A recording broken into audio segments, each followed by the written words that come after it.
Ow, that gave me a headache right there. Oh my god. Oh, oof, oof. Oh, my neck is cracked. Oh, no, shit. Hey guys, it's Zoe here, and today we're gonna be filming a video that I kind of wanted to make January, other than like the story times I've done. Like, you know, January kind of the month of like starting your year off right, and you know, talking about happiness, success, motivation, tips for life and joy and you know, all that kind of stuff.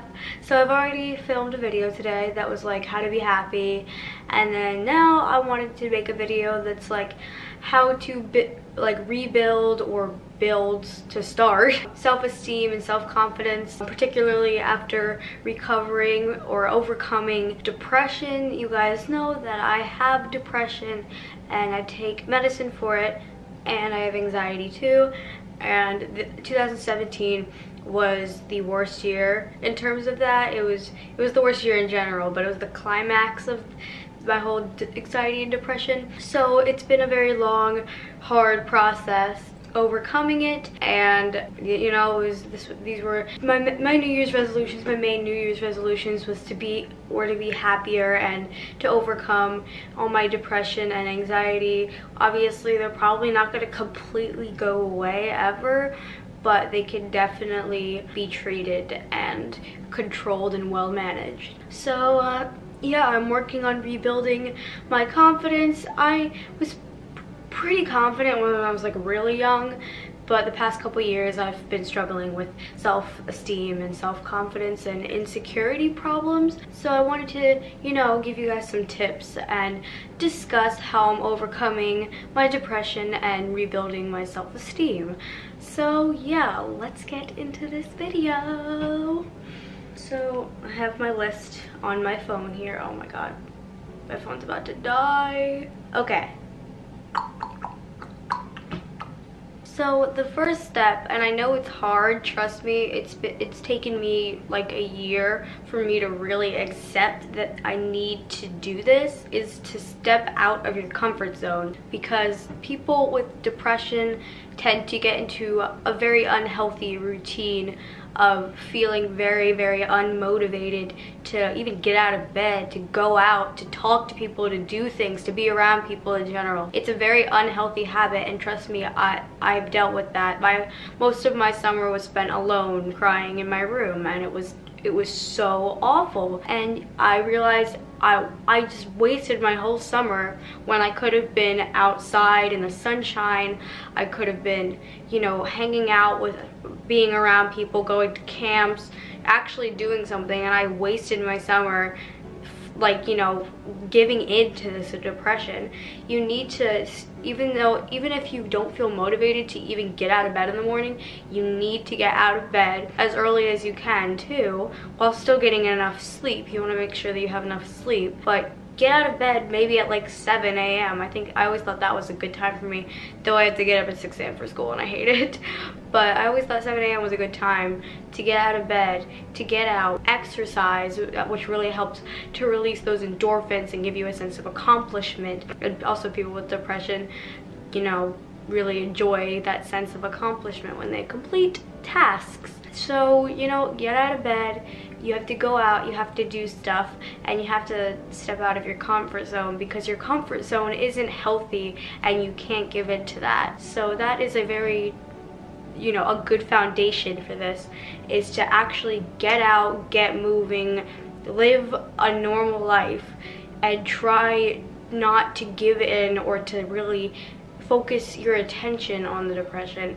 And I'm speaking from my own personal mistakes. Like I said, I've given into my depression, and I've, you know, wasted so much time focusing on it and thinking about it and letting it affect my life, and it makes me very unhappy, and it just makes the depression worse. And you know, you're just feeding it and it's growing, so you want to kill it. You don't want to keep feeding it and having it grow, if that makes sense. So the next step have on my list is to set daily goals or have a to-do list every day. You want to organize your thoughts and, you know, like I said, well, I didn't say this, but, you know, anxiety, depression, your thoughts are kind of all over the place and you're overwhelmed and you're stressed and you're just everywhere. So you want to make sure that you write down all your thoughts, and, you know, because then you'll forget things. If I don't write down my things, and I've gone times, does that make sense? I don't know, where I didn't write down like my homework assignments and then I just didn't do any of them because my mind is everywhere and I didn't remember. So I need to always make sure that I write down things I need to get done, and also just to provide you with a sense of accomplishment, you know? Like I said, when you're depressed, you will do anything you can to make yourself happier. I mean, when you really want to try to get over it. Some people don't want to get over it, and that was me over the summer. I was like, I don't care anymore. Like I said, I was giving into it. You can't do that to yourself. You can't do that to yourself. You need to fight it head on and find ways to make yourself happier and to accomplish things and find hobbies that you enjoy, and you will feel a lot more confident and you'll feel accomplished and you will overcome this depression. Next thing I have on here, excuse me, schedule activities in a calendar or, okay, never mind, hang on. I definitely typed this wrong. Schedule activities in a calendar or something like that, like in a journal or planner, and it gives you a good structure and a reason to wake up. Like I said, it's hard to get out of bed when you're so depressed, but you want to make sure that you know things that are going on in your area, or you have things planned, or you have places that you could go so you can really get out of bed and feel excited to go there. And like things for like school, I hate going to school. It sucks for me, especially because I have the anxiety and the social anxiety and depression and OCD and all these things, and it's really difficult, and I hate school. And because I'm so anxious and depressed, it affects my schoolwork and my social life, and I just hate going to school. But I need to find, you know, the joy in that. You need to make sure that you find the joy in things and not focus on the negative things, because like I said, I'm speaking from personal experience. When I was such a pessimist. Another main goal for this year was to become more optimistic. Last year I was so pessimistic. I was a glass half empty kind of gal, not half full. And it was really bad, and I would just pick out all the flaws for everything. And I know some people who do that too, and it's rude. And it makes people not want to be around you or talk to you when you pick out every flaw of everything they do, or, you know, of everything. People just think of you as like the critic, and they wouldn't want to talk to you because they're afraid to talk to you because you're gonna correct them or something. So don't do that to people, first of all, and just try to find not the flaws in things, but the things that are good about it. And it's okay for a little constructive criticism, but don't be rude about it, and don't every single time pick out all the flaws and like super analyze things, you know? But I feel like I'm getting off track here. What did I even say? All right, you know, it gives you a good structure and reason to wake up, you know? Just have things planned and stuff like that. So yeah, I know I'm like, my thoughts are everywhere. Focus on your good qualities. Write a list of positive things about yourself every day. I know this is so cheesy, and this is, my therapist has told me to do this a million times, and I keep telling her, no, I don't want to do that. I can't think of anything positive about myself. But even if it requires a lot of thought, which it shouldn't, and even if you can't think of things yourself because you're so depressed, ask your family and or your friends, what are good qualities about me? And then you can really take what they say and think about it, and you're like, you know what? They're right. I am good at this. I do have this good quality, and look at that, and write it down every day, or if that's too much for you, that's okay. But write it down as much as you can, or if you don't have time to write it down, at least just look at it. And remember, if you're feeling depressed and down and you're having low self-esteem, you can look at that and you'll feel a lot better and happier and better about yourself. Obviously, ask for mental health help, or talk to family or friends, or get professional help. That's kind of obvious, but some people are really afraid to do that, and I was too. I've been to several therapists throughout my life, My first one was probably when I was like 11 or 12, when I had an eating disorder. I barely understood what eating disorder meant when I had it, so I didn't understand what was wrong with it, but I've overcome that at this point. When I went vegan, I stopped having an eating disorder, but I still do go to therapy. And I stopped going to my eating disorder therapist when I still had the eating disorder, but I just didn't like the therapist anymore. Don't settle for therapists. That's like a very important thing. Some people are like, you know, they want to go to therapy, but they just settle for the first person they meet, even if they don't like them. If you don't like the therapist, like, don't just be like the first thing, like nope, I don't like this person as soon as you meet them. But try to do one session with them. If you don't click with them, don't stick with them. Oh, that rhymes. That's a good motto. If you don't click, don't stick. But oh my god, I'm gonna start telling that to everybody. Oh my god, that's perfect. Oh, I really hope that's not already a thing, because that would be really embarrassing. Anyway, but yeah, don't stick. If you don't click, don't stick. But keep looking for a therapist you do click with, a therapist that really understands you and you feel comfortable with. And you know, over time you can draw apart and you cannot understand each other as much, and then it's perfectly fine to find another therapist. But going to therapy really is extremely beneficial, especially because they are professionals and they are a lot more understanding than maybe your parents, because my parents don't understand me completely because they're inexperienced when it comes to mental illnesses and stuff like that. So they don't know what they're doing in terms of that, because they just don't understand and they don't have experience with it, and that's perfectly understandable. So when you go to professional help, they actually know what they're talking about, and it just really helps to get it out there and, you know, get help and ideas on and advice and professional advice. It's a very beneficial thing to do. Change your physical location. Step outside the house if you can. It interrupts the I can't ever say that word. Monotony. I'm so stupid, but anyway. But you know what? Yes, step outside your house. Like I said, when you're depressed, you just want to curl up in a ball in the corner of your room and never leave. I've been so depressed, I literally have spent hours in the bathroom or in my closet, my dark small closet, in my gross small bathroom, and it's, no, don't do that. Like, no. That shows how you're, like I said, you're giving into it, and you can't let it control you like that. You need to step out of your house and do things and enjoy life. You need to live life to the fullest. You never know what's gonna happen.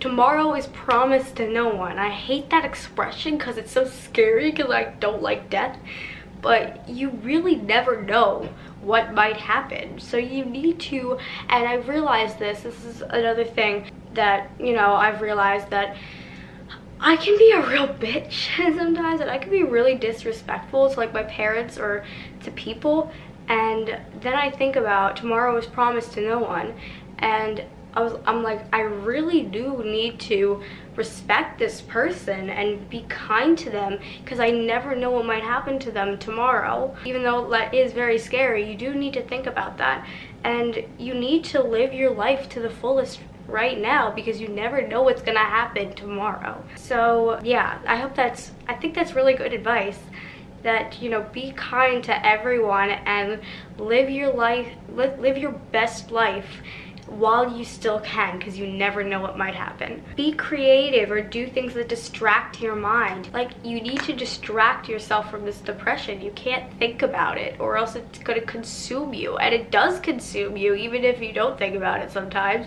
It's a very consuming thing, and it's very difficult to deal with. I completely understand. I have it. But you need to do whatever you can to distract yourself from it. Because when I was over break, when I was dealing with all this hacker drama, and it was very difficult for me to deal with, I'm like, you know what, sometimes I did my homework, and that was a good mind distractor, and sometimes I just did not want to do anything because I was so upset and wound up that I would just watch mindless television. Or I would watch, even if it wasn't mindless, you know, you can get caught up in that story and watch other people deal with their problems and not think about dealing with yours for that moment. You know, you want to do, sometimes you can treat yourself. And then the editing thing, I love editing because it's a great mind distractor. Hi. Hi. Look, it's my daddy. Hi. Are you live streaming? No. Does this look like I'm live streaming? You can't live stream on a camera. I'm filming a video. Happy Saturday. I'm filming a video on how to improve your self-confidence after overcoming depression. Good, because you're doing well with that. I have been. I know. I think that medicine is helping. Do you think those pills are helping? I was just having that conversation with your mom about that very subject. Yes. Yeah, we were very, very hesitant to start the pills. I've never been I think that has helped you stay out of dark places. And like, you know, balance my moods. And whenever I still do have panic attacks, but they're not as severe.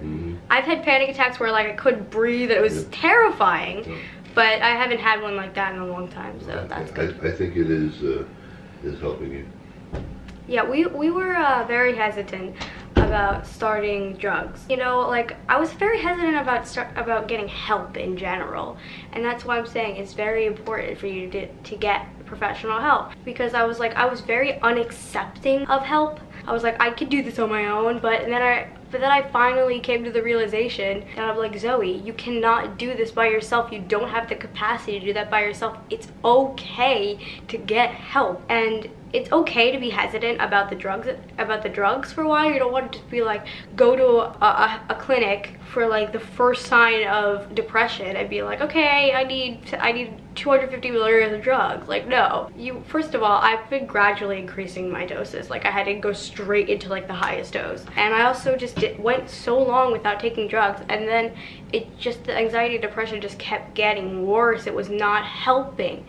And then we were like, you know what, we're gonna be flexible and expand our horizons and keep an open mind and try these drugs. And I think they have helped. Like I said to my dad, I haven't had a severe panic attack since before I started those, and I haven't been in a super depressed mindset in a while, and it's been such a great feeling to not worry about that. I still obviously have anxiety and depression. I can get like my emotions are very heightened, but that's just the kind of person I am. But you know, it's still definitely been very helpful. Like I said, it's never going to completely go away. They're chronic conditions, but they can be treated and managed. Okay, get moving. Even a short walk around the block is beneficial. Yes, exercise is so important. It releases those endorphins, your happy hormones, makes you feel good, makes you feel accomplished.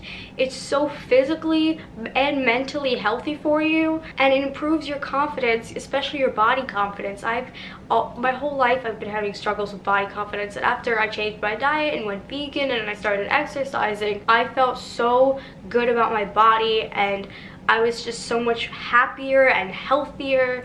And it's just a very beneficial thing to do, to have a good diet. You know, that affects everything: your mood, your physical health, your skin, your hair, everything. And same thing with exercise. Diet and exercise are so important for so many aspects of your life. This in particular, overcoming your depression and improving your self-esteem. Be around people. It makes you feel like you're a part of the world. Yes, like I said, it can be very difficult to be around people when you're so depressed. Last school year, 8th grade, and even like I think the end of 7th grade, but pretty much just 8th grade, no one liked me. No one wanted to be around me because I was so visibly depressed all the time. I was crying all the time. I would isolate myself. I wouldn't want to talk to people. I was, you know, shy, and I mean, there's nothing wrong with being shy. I know a lot of shy people, and I used to be a really, really shy person, and I still am to some extent. But I just always looked so depressed and sad, and people were scared to talk to me because of that. And it draws people away, and then it establishes your reputation. And that's why this year, though I'm not as depressed, I still have I still struggle with making friends because people still remember me from last year. And you know, people my age haven't matured a lot yet because we're only 14 and 15, so we're still at an adolescent stage of our life, so they still don't understand that people can change. But still, you're establishing your reputation that you're one of those anxious, depressed people that everyone's afraid to talk to. So you know, you need to not show people that, and you need to fake your smile, fake it till you make it kind of thing, you know. Yeah, so even if you're so depressed, if you smile and you're around people and you're having fun, first of all, it distracts you from that depression, and it makes you not depressed. It makes you happy, and you need to learn to be around people. And even though I have social anxiety and I completely get it, you need, like I said, you need to step out of your comfort zone and not give into it, or else it's never gonna get better. And you want it to get better, right? I'm assuming. The last thing I have on here is volunteer. It gives you a sense of purpose. Yes, if you have the opportunity to volunteer, like at a senior center or an animal shelter, or to babysit or something like that, it makes you feel worth. It makes you feel like a sense of purpose. When you're depressed, you feel worthless and you have no purpose. But doing stuff like that makes you feel important and worthwhile, and you like you're doing something right. So yeah, and I want to let you guys know these are all things to improve your confidence, but you are all worth something. You all serve a purpose to this world. I completely understand your feelings if you have anxiety and depression. I completely relate. I have it. And I know how difficult it is to deal with, but you will get through this. And just know that I love you. Feel free to talk to me whenever you want. Search for therapists, and drugs maybe in the possible future. I thought they weren't gonna work, but I have been seeing results. I use Effexor, and it's been great for me. And I have OCD, anxiety, depression, and social anxiety. But yeah, you guys will get through this. And you are all beautiful people. You're all beautiful. You're all gonna get through this, and I believe in you, and I love you, and I wish you all of the luck and success. So yeah, feel free to DM me on Instagram, or if you don't have an Instagram, you can always email me. My email's in the description box, or tweet me, or anything you want. If you want to be private, you might want to DM me or email me. But yeah, so yes, I hope you guys enjoyed this video. I hope I gave you some good advice and tips. So yeah, I'm gonna end this video here. If you'd like to give it a big thumbs up, make sure you hit that subscribe button and share this video and my channel to those of you who think might be interested, and leave me comments down below. So yes, I hope you guys enjoyed. Love you. Bye. Most girls are smart and strong and beautiful. Most girls, we fight to make every day. No two are the same. I wanna be like, I wanna be like.